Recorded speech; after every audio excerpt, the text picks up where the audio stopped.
Hola gente, les doy la bienvenida a Relato Paranormal B, yo soy Gabo, y hoy tendremos otro especial de terror nocturno con relatos de suscriptores y un relato especial de un autor independiente que nos permitió narrar sus relatos. Espero lo disfruten. Buenas a todos. ¿Alguna vez a alguno de ustedes le ha dado un bucle de parálisis del sueño? Eso de no saber si has despertado o sigues dormido. La semana pasada me recosté un rato en el suelo de mi habitación y de un momento a otro me dormí. Eran como las 3 de la madrugada.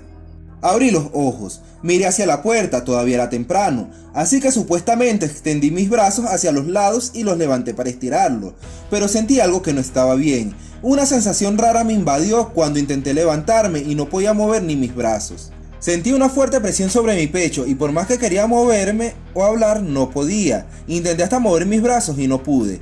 Una fuerza muy intensa me oprimía contra el suelo. Intenté forcejear y nada, así que me relajé hasta que desapareció. Respiré profundo, todo parecía real. Me senté y al tratar de pararme no podía, seguía dormido. Lo que hice no había sucedido en realidad. Seguía acostado en el suelo con mis manos sobre mi pecho. Me empecé a desesperar porque sentía que aquella fuerza me obligaba a estar dormido, así que decidí forcejear hasta que me pude levantar. Estaba muy agitado, salí a la habitación y me senté en la sala. Ya había tenido parálisis del sueño anteriormente, pero nunca un sueño dentro de otro sueño. ¿Y a ustedes les ha pasado? ¿Les ha dado miedo la parálisis del sueño o simplemente han tenido una parálisis del sueño como la que les comenté en este relato? Leo sus opiniones en los comentarios. Estaba acostumbrada a ver sombras en mi cuarto, las veía pasar por el rabillo del ojo, y también a tener pesadillas frecuentes. Pero esa noche fue muy distinta, fue diferente, me sentía agotada. El día había estado algo pesado por las jornadas laborales. Solía acostarme desde que llegaba a mi casa. Caí como piedra que lanzaban al fondo del río, me quedé dormida al instante, y de repente desperté. Veía alrededor de mi cuarto y todo normal, hasta que sentí el bajón de mi cama como cuando alguien se sienta, y poco a poco se fue subiendo encima de mí. El miedo me tragó por completo. No veía nada, solo una figura humana transparente encima de mí, que me sostenía con una gran fuerza y no podía moverme. Siempre he dormido cerca de la pared de mi cuarto. Intentaba golpearla para que mis padres me escucharan, pero era inútil. Estaban tan cerca y tan lejos de mí. Intenté agarrar a la figura transparente para que no me hiciera daño. La sostuve con toda mi fuerza y me levanté de la cama, con ella entre mis manos. Sentía cómo me arañaban los brazos. Quería mostrarle a mis padres. Cuando miro a la puerta de mi habitación estaba mi muñeca favorita parada, ahí mirándome fijamente. Lo único que se me ocurrió fue patearla. Llevaba la figura en mis manos. Toqué la puerta de la habitación de mis padres mientras le decía que tenía el diablo entre mis manos. Cuando alumbraron con la linterna fue sorprendente. Tenía entre mis manos un pequeño gato amarillo con los ojos completamente negros. Lo solté y salí huyendo. De repente desperté, mi corazón se quería salir, todo había sido una pesadilla. No pude contener mi llanto mientras llamaba a mi mamá. Miré el reloj y apenas eran las 12 de la noche. No quería dormir. Estaba tan asustada que hasta mi hermano por voluntad propia me acompañó toda esa noche. Esto sucedió hace unos años. Por el trabajo y los estudios se me hace muy difícil visitar a mi madre, pero siempre estoy pendiente de ella y de lo que necesite. Una tarde fui a visitarla y encontré la casa completamente desordenada, y ella estaba acostada con la mirada perdida. No era común en ella, ya que siempre había sido una mujer muy activa, no se quedaba quieta ni un solo segundo. Me acerqué a verla, pensando que estaba enferma, pero no era así. Empezó a hablar en un dialecto muy raro y en un idioma que no conocía. Y con una voz muy ronca me dijo que me fuera. Su mirada cambió. Les cuento, amigos, que sentí mucho miedo al verla comenzar a vomitar una sustancia negra y maloliente. Fue terrible. Quise llevarla al médico, pero se me lanzó encima. No podía detenerla, su fuerza era descomunal. Llamé a mi padre. Ellos estaban separados, y él tampoco pudo con ella. Por mi mente pasó la idea de que mi mamá estaba poseída, porque de un momento a otro pegó un grito tan fuerte que los vasos de cristal que estaban cerca explotaron. De repente mi temor fue creciendo aún más y decidimos que teníamos que llamar a alguien para que nos ayudara. Tuvimos que amarrarla, ya que intentaba mordernos y nos escupía. Esto parecía una película de terror. La casa se volvió más oscura y fría. Llevamos a mi madre a la iglesia y un padre no dudó en verla. Afirmó que sí que estaba poseída y mencionó el nombre del demonio que tenía, pero no lo recuerdo muy bien. Nosotros salimos de allí y el padre se quedó con otras personas y con mi madre. Lo que cuentan es que cuando estaban realizando el exorcismo, la iglesia empezó a temblar y mi madre empezó a gritar cosas y a decir groserías. Dicen que ella se elevó del suelo y como pudieron la agarraron por los pies. Fue un duro trabajo, pero lo lograron. Sacaron a ese demonio del cuerpo de mi madre. Estuvieron esperando un rato, porque esto se puede pasar de persona a persona, y gracias a Dios no ocurrió. Para prevenir, dejaron que mi madre se fuera con nosotros, y ellos se quedaron en el templo 3 días resguardados. Gracias a ellos esto se fue y ahora mi madre se encuentra bien. Ella me cuenta que una vecina le dio de beber algo y al día siguiente se puso muy mal. Ahí supimos que fue esa desgraciada quien lo hizo, pero el karma llegará para esa mala mujer. En los terrenos donde está el edificio del diario El Mercurio en Valparaíso en el año 1899, existía una cueva excavada en roca. Se asegura que la cueva era obra de mineros durante el tiempo de la colonia.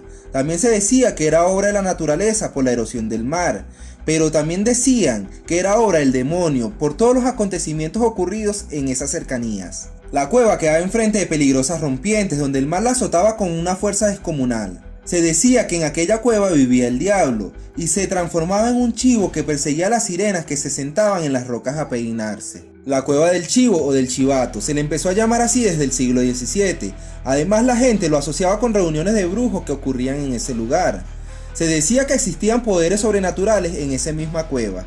Con los años y sin que pasara mucho tiempo, el lugar con sus historias tomó dimensiones inmensas y eran muy pocas las personas que se atrevían a pasar el día cerca de la cueva, y de noche era tal el miedo que no pasaba nadie. La gente de Valparaíso asegura que de noche se aparecía el diablo transformado en un enorme chivo con una terrible mirada. Este hipnotizaba y dejaba petrificada a sus víctimas, impidiéndoles cualquier intento de fuga.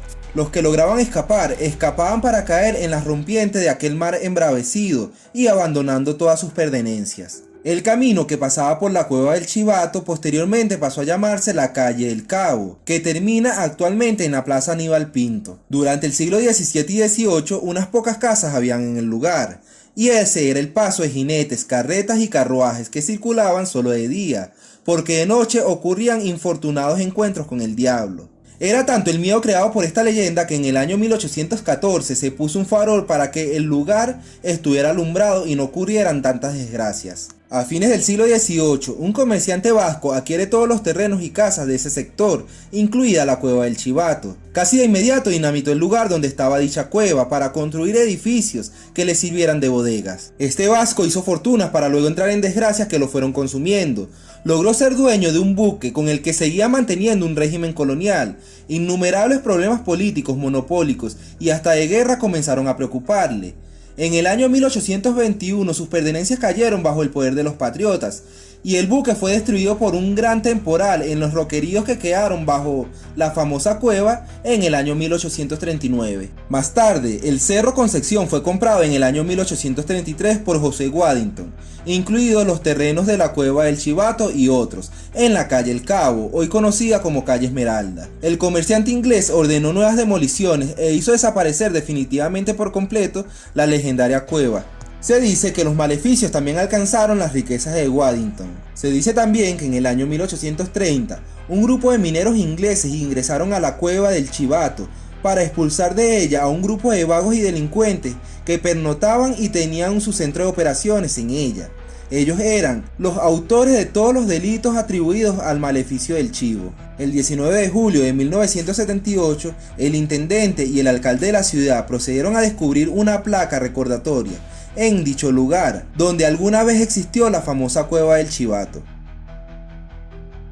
Rafael y Jeremías eran una pareja tranquila que vivían en una casa aislada a las afueras de la ciudad, donde el silencio era su única compañía. No tenían niños ni muchas visitas, pero estaban bien con su vida de calma y soledad. Un día, mientras volvían de hacer las compras, en una calle desierta y gris se toparon con un pequeño perrito. Este estaba completamente sucio y delgado, y sus costillas estaban en la piel, parecía que llevaba días sin comer. «Mira cómo está», dijo Rafaela conmovida. «Parece que lleva tiempo solo», respondió Jeremías. «Deberíamos llevarlo a casa». Sin pensarlo dos veces lo envolvieron en una manta y se lo llevaron con ellos. En su hogar lo alimentaron y le dieron agua. Y pronto el perrito comenzó a moverse con más energía. El pequeño animalito se convirtió rápidamente en parte de su familia. Le pusieron de nombre Sombra, por su pelaje oscuro y también por la manera en la que lo seguía a todas partes. Los días pasaron y Sombra creció a una velocidad alarmante. En cuestión de semanas, el perro que apenas cabía en sus brazos se había convertido en un animal gigantesco, de tamaño inusual. Aunque la pareja le extrañaba su rápido crecimiento, lo ignoraron. Pensaban que quizás era de raza grande. Lo que sí notaron fue que otros perros al verlo reaccionaban de manera extraña. Al pasear por el parque, los perros vecinos lloraban, temblaban y se alejaban de Sombra, como si estuvieran aterrados, pero Jeremías y Rafaela no le dieron importancia. Sabían que era dócil y muy cariñoso con ellos. La pareja sentía que su hogar seguía necesitando vida, por lo que tras algunas conversaciones decidieron adoptar un bebé. Era algo que siempre habían querido y creyeron que ahora era el momento perfecto. Pocos días después adoptaron un hermoso bebé varón de pocos meses de vida y lo llevaron a casa. A Sombra parecía agradarle al bebé, lo olía con curiosidad y se quedaba a su lado como si lo protegiera. Al principio los jóvenes quedaron encantados con la relación del perro y el bebé. Poco a poco comenzaron a notar cosas extrañas. Una noche, mientras Jeremías revisaba la habitación del bebé, lo encontró llorando con mucha fuerza, y el perro estaba sentado cerca de la cuna mirándolo con esos ojos oscuros que ahora parecían vacíos. Algo en la mirada del canino lo inquietaba, pero trató de no prestarle demasiada atención. Conforme pasaban las noches, el llanto del bebé se volvía cada vez más constante. La pareja comenzaba a notar que Sombra siempre estaba cerca, observando al niño con intensidad. Una madrugada Rafaela despertó de un sueño angustiante. En su sueño había visto a Sombra, no como el perro que ellos habían adoptado, sino como una sombra real. Asustada se levantó de la cama y corrió hacia la habitación del niño. Al abrir la puerta, lo que vio la dejó sin aliento. El perro estaba sobre la cuna, sus ojos brillaban con un extraño resplandor rojizo. El bebé lloraba desconsoladamente como si sintiera una presencia maligna sobre él.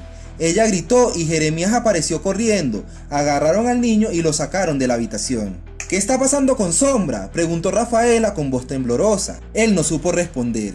Aquel animal ya no era el mismo que habían encontrado en aquella calle.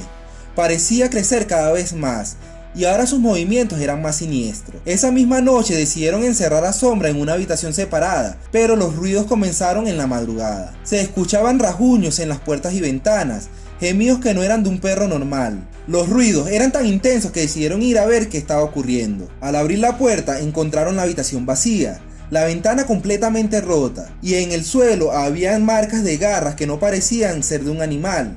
Sombra se había ido, pero el rastro de su esencia seguía allí. Días después, la pareja descubrió algo aún más aterrador. Habían estado investigando sobre criaturas y encontraron algo sobre un ser conocido como el Guardián Sombrío. Un ente que tomaba forma de un perro para infiltrarse en los hogares, atraía a las familias con su apariencia inofensiva, pero en realidad se alimentaba del miedo y las energías de los niños pequeños. Sombra nunca fue un perro normal.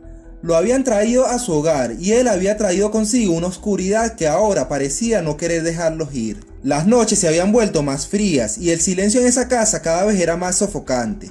Aunque aquella bestia se había ido, su sombra seguía presente vigilándolos desde la oscuridad.